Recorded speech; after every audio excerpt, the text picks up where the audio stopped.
Hey Hey guys, wishing you all a very happy Maha Maha Shivratri. Shivratri. I'm Pratibha And I'm Saurabh. and welcome to Burnt Burnt Toast Toast and and Coffee. Coffee. So today is a very special video. Let's start with what Maha Shivratri is about. So, Maha Shivratri marks the first time that Lord Shiva performed Tandav Nritya, which is basically the dance, the primordial dance of creation, preservation, and destruction.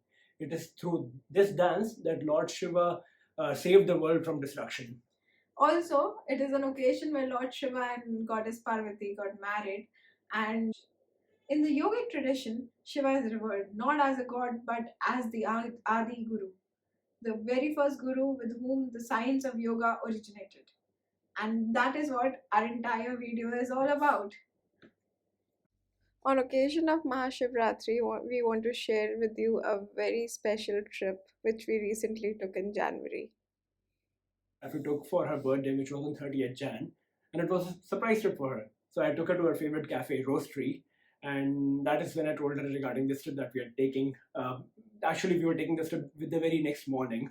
And yeah, thank God he takes it, because I was talking about Isha Foundation since a very, very long time, and it was always like, Saurabh, we'll go there one day. I want to experience how it is, and whenever we get time, let's go there. And finally, he did it. How did he do it, Saurabh?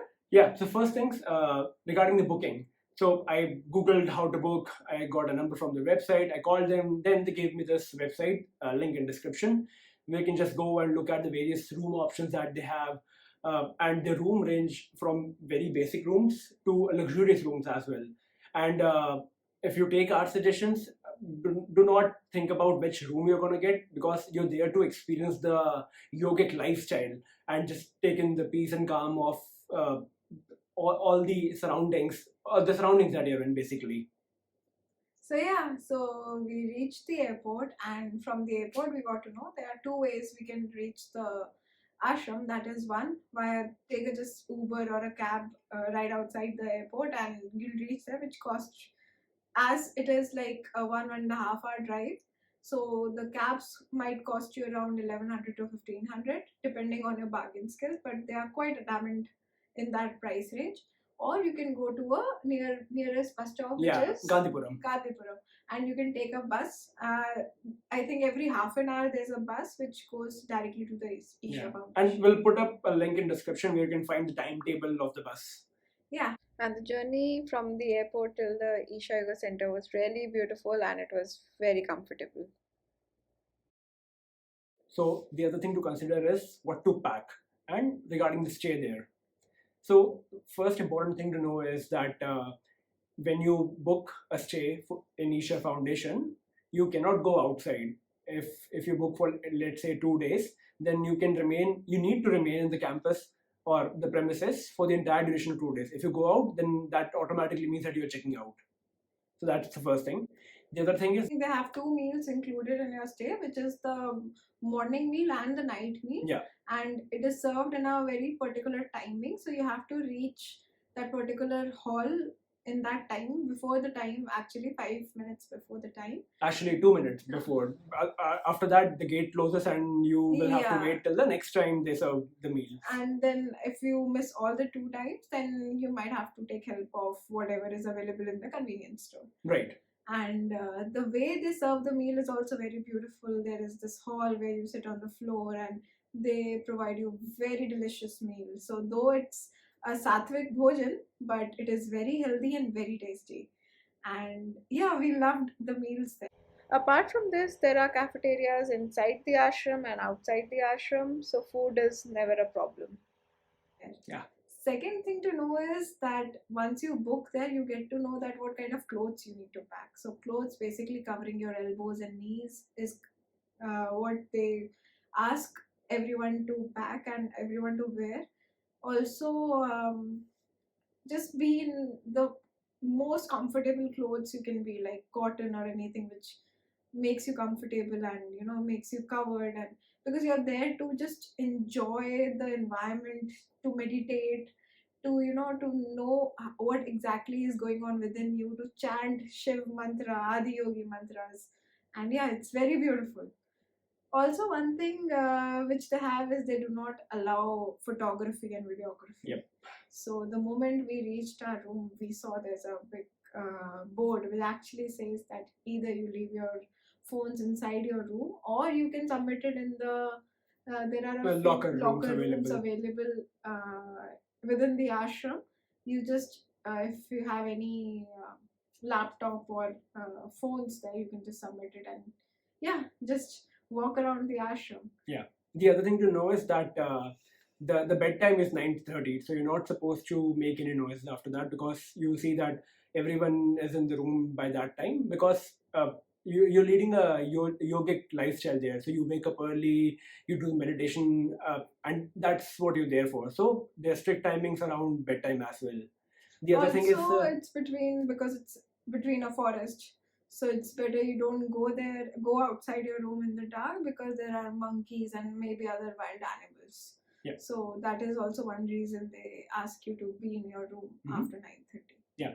And another thing about your accommodation is if you're booking the very basic room, they won't have any amenities in the room. So it's better you at least take your towels with you, and rest all you can get in a convenience store, which is located very close by to the reception area. Yeah. So because we did not carry all those things We and carried nothing. yeah, but yeah, thanks to the convenience center, we at least got the basic toiletries and all those things. Okay, so yeah, coming to the main point, what we did inside the ashram for the 2 days. So the first thing we did was straight away we just dropped our luggage and went to the Adiyogi statue. So it's a good walk, it's a good 10-15 minutes walk from the ashram. But because you are so energetic looking at the big Adiyogi statue, and yeah, we just didn't wait for anything, and that is what we did. And directly we went to the Adiyogi statue, and it was way more beautiful than we ever could have imagined. So yeah, you see in videos things look a certain way, right? But when you're actually there, it's just so mesmerizing. Breathtaking. It It's is. It breathtaking. really It's is. very beautiful. It's very calm, and plus the people there, volunteers, the locals who are traveling, because it's not like you have to stay in the ashram to visit the statue. You can actually come. There is another gate which is an entrance just for the Adiyogi statue, Right. and via that you can have a 1 day kind of a visit there. Everyone is so devoted, everyone is just chanting Shiv mantras, and it's just amazing. You are barefoot and it's just Lord Shiva everywhere.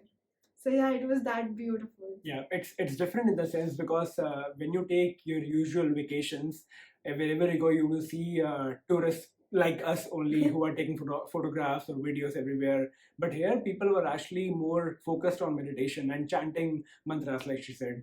Yeah, so actually we went on two kind of days. Like one was a weekend and one was a weekday. So weekend, though it was very crowded because one, it was a weekend, and second, we went during the evening hours, which is the peak time when the tourist arrives and people who are not living in the ashram also visits. And the second time we went was a Monday morning. Early morning. Early morning. That was the best time 6 a.m. actually. And it was hardly 4 or 5 of us. So anyone who was chanting Shiv mantra, it was just beautiful. Their voice were echoing. The puja which was happening in the linga just right before the right in front of the Adiyogi statue. Yeah. statue. It was so beautiful, and it was a Monday, and it was my birthday. Yes. So yeah, it was just a perfect puzzle pieces. It all set lined up into a perfectly. place, and it was beautiful. I couldn't have imagined a better birthday than that. So yeah, it was a very different birthday, but a very beautiful birthday for me. So yeah, the Monday morning Adiyogi visit was very mesmerizing. So anyone who wants to visit and they're not living in the ashram, they can try to go there early morning and have a good glance of the huge statue. So right in front of Adiyogi statue, there's Yogeshwar Linga, which has 5 chakras, and each of them has 16 dimensions. And the linga is created for sadhana and not for worship. And after that, I think we went to Dhyanalinga. Yes. So we'll tell you in both the perspective, if you are living inside the ashram or if you are visiting the Adiyogi statue, you can still go inside the ashram, but you need to again submit your belongings like phones and other gadgets in the locker room. and then you can enter the ashram and you can visit the Dhyanalinga and the Linga Bhairavi temple. Yeah. So about Dhyanalinga, right? So before you enter it, they will tell you not to make any sort of noises. It's because when you go inside, the structure is made in such a way that it's made for concentrating and meditating. And they say that the power of that structure is so powerful that even if you are a beginner, you can still go into a very strong meditative state. So for that to happen, you need to be absolutely silent. So once you go there, there's like a short waiting time of about 2 minutes, and then they will allow you to go in.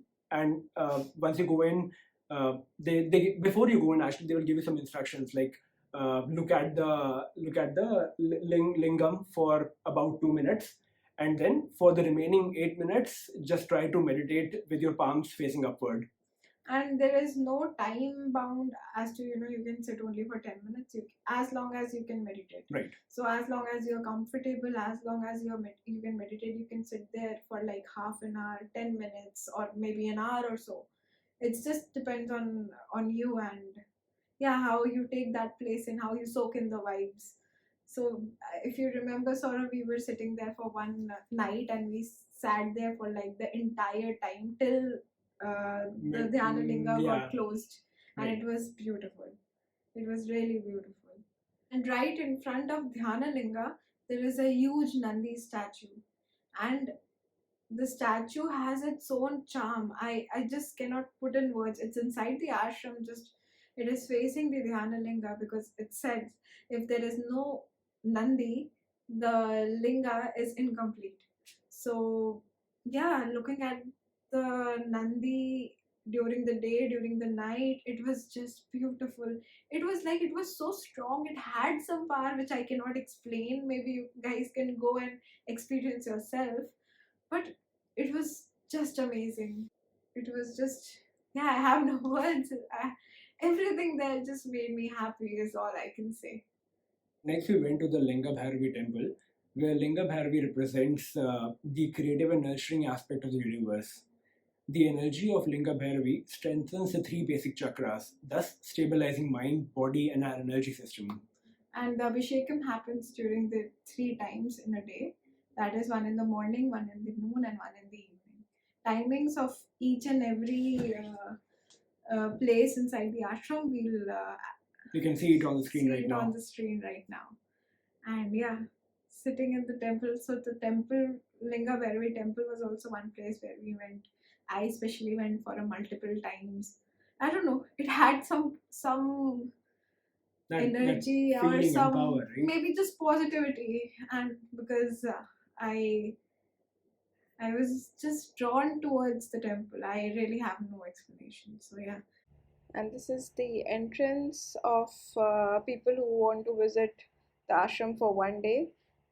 And yeah, these are the few things which we bought from the Isha Yoga store.